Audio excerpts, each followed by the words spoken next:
Hello everyone. इस video में हम डिस्कस करेंगे how to improve trading psychology. और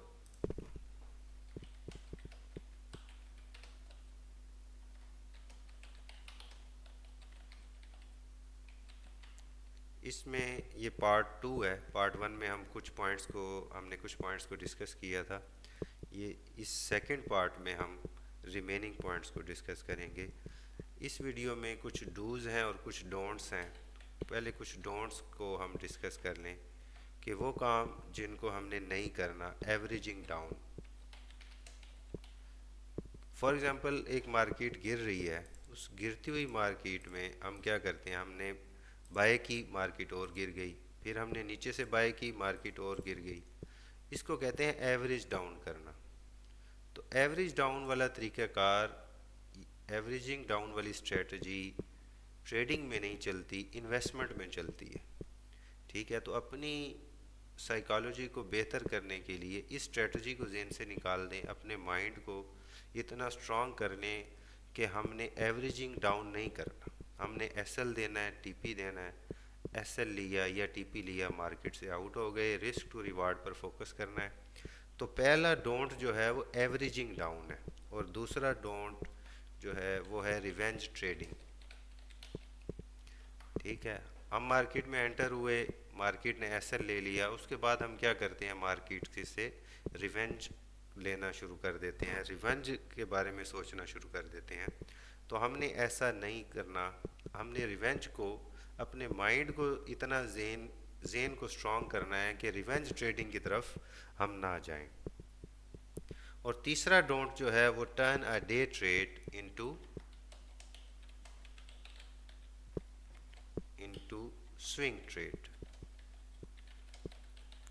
हम ऐसा तो नहीं कर रहे कि कहीं हम डे ट्रेड को स्विंग ट्रेड में बदल दें, यानी हमने अगर बाय किया है, हम लॉस में जा रहे हैं, तो हम उसको होल्ड करना शुरू कर देते हैं कि 2-4 दिन, 1-2 दिन बाद ये प्रॉफिट में आ जाएगी। तो ऐसा नहीं करना। अपनी स्ट्रेटजी के तहत एसएल लिया, टीपी लिया, मार्केट से आउट हो गए। ठीक है, तो स्ट्रेटजी पे फोकस करना है, ये नहीं करना कि एसएल के बगैर हम ट्रेड को होल्ड कर लें इस उम्मीद पर कि हम प्रॉफिट में आ जाएंगे। Turn a day trade into swing trade, ये तीसरा डोंट है जो कि हमने इस वीडियो में पार्ट टू में डिस्कस कर लिया। चौथा डोंट जो है वो है फोमो, जिसको हम कहते हैं फेयर ऑफ मिसिंग आउट।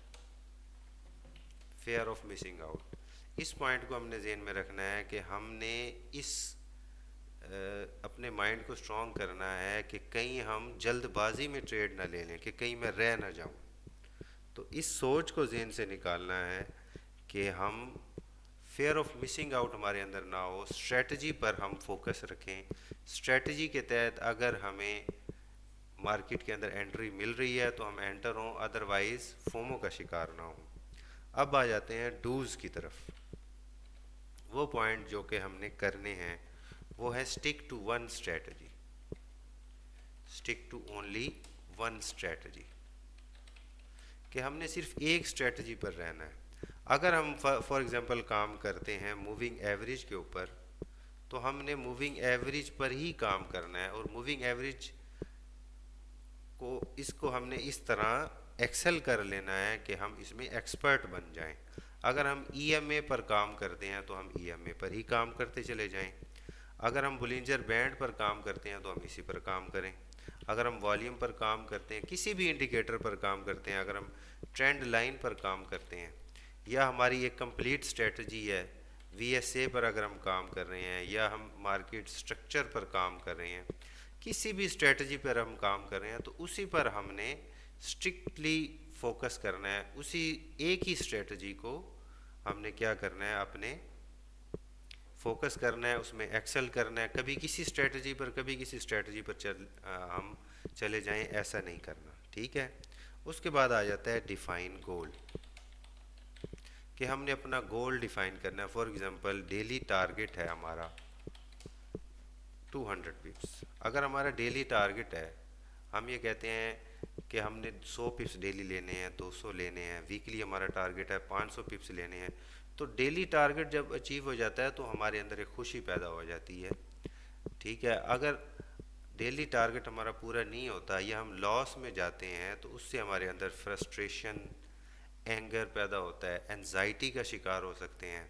तो अपना गोल डिफाइन करें, गोल अचीव करें, मार्केट से आउट हो जाएं। यही स्ट्रेटजी है, यही तरीक़ाकार है अपनी ट्रेडिंग साइकोलॉजी को इम्प्रूव करने के लिए। तो ये कुछ पॉइंट्स थे जो कि हमने डिस्कस किए, ठीक है। और अब हमने रूल्स के ऊपर रहना है, हमने डिफ़ाइन करने हैं अपने रूल्स को कि मैंने डेली कितना एसएल लेना है, डेली मैक्सिमम लॉस में कितना अफोर्ड कर सकता हूँ, पर ट्रेड में कितना, हर चीज़ को लिख लें।